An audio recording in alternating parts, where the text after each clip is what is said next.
Ravi de vous retrouver encore ce matin pour les cours de musique en ligne. Alors aujourd'hui, nous allons parler des gammes relatives. Je dis bien les gammes relatives. Qu'est-ce que ça veut dire? Alors, sachez que lorsqu'en musique on parle de gamme relative, on parle de deux gammes. Voilà. Lorsqu'on parle de gamme relative, sachez qu'on parle de deux gammes. Et vous devez savoir aussi, pour ceux qui suivent les cours, nous avons déjà vu les gammes majeures et les gammes mineures.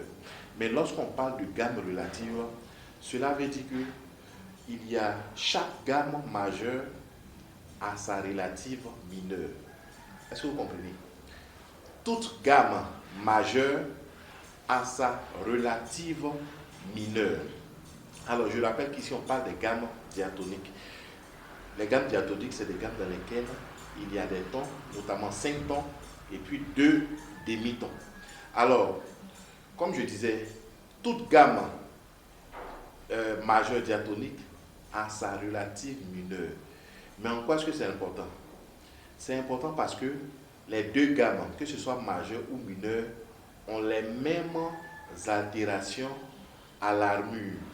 Ces deux gammes, que ce soit majeure ou mineure, ont les mêmes altérations constitutives. Qu'est-ce que ça veut dire?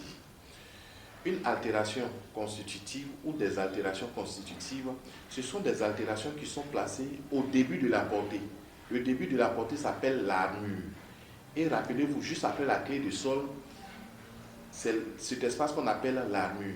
Souvent, lorsque vous prenez des partitions, il y a des altérations là-bas. Soit il y a des dièses, soit il y a des bémols. Mais ces altérations sont stockées ou sont placées juste au début de la portée, c'est-à-dire à l'armure. Ces altérations sont appelées des altérations constitutives. Pourquoi? Parce qu'elles sont placées juste au début de la portée. Elles ne sont pas placées directement sur une note. J'espère que vous comprenez. Une gamme majeure et sa relative mineure ont les mêmes armures, c'est-à-dire ont les mêmes altérations constitutives. La différence se fait à quel niveau? Pourquoi est-ce qu'on peut dire que cette gamme est majeure et puis l'autre mineure? Puisque les altérations du début sont pareilles, qu'est-ce qui fait la différence? Pour pouvoir identifier ces deux gammes, alors ce qui fait la différence, c'est les altérations accidentelles. Alors sachez qu'il y a des altérations accidentelles. Une altération accidentelle, qu'est-ce que c'est? C'est une altération qui n'est pas placée à l'armure, c'est-à-dire qui n'est pas placée au début de la portée, mais qui est placée directement sur une note dans la partition. Je reprends. Une altération accidentelle n'est pas placée au début de la portée. Elle n'est pas placée à l'armure. Non, non, non. Elle est placée directement sur une note, devant la note qui doit être altérée. Que ce soit le bémol, que ce soit le dièse. Ce dièse n'est pas placé au début de la portée. Ce dièse est placé directement devant la note.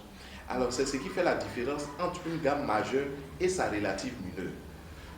Je rappelle que les deux gammes ont la même armure, c'est-à-dire ils ont la même armure, les altérations qui sont à l'armure ne diffèrent pas.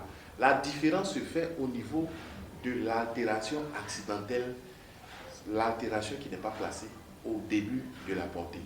Donc c'est ce que vous devez retenir concernant les gammes relatives. L'une est majeure, l'autre est mineure. Je rappelle que les deux ont les mêmes armures. Mais ce qui crée la différence, c'est l'altération accidentelle qui est placée directement devant la note. Alors, j'espère que vous avez bien compris. La prochaine fois, nous allons prendre des exemples palpables concernant une gamme majeure et sa relative mineure. Ça va vous permettre de mieux comprendre. Mais retenez déjà que les deux gammes ont la même armure. La différence se fait juste au niveau de l'altération accidentelle. J'espère que vous avez compris. Restez connectés parce que la prochaine fois, nous allons faire plus de pratiques avec des exemples bien précis. Merci d'avoir suivi et à bientôt.